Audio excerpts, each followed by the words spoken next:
Hi friend, welcome to my channel. चलते आज video start करवा। आज वीडियो हूँ जो ग्लोबल T20 खेला जाऊँगी बर्तमान आमर युवराज सिंह आम इंडिया इंडिया युवराज सिंह जाए खेलुंट।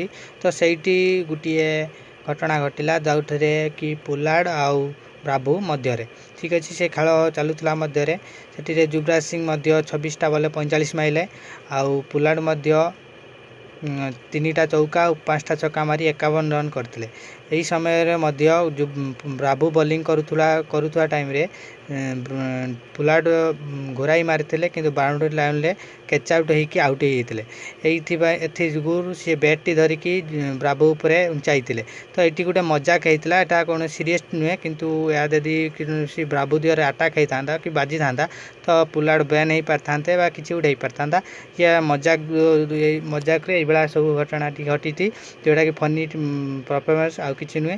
तो ये भाव में युवराज सिंह आमर भल प्रदर्शन कर ग्लोबल T20 रे यहीटार घटना घटी। ठीक है।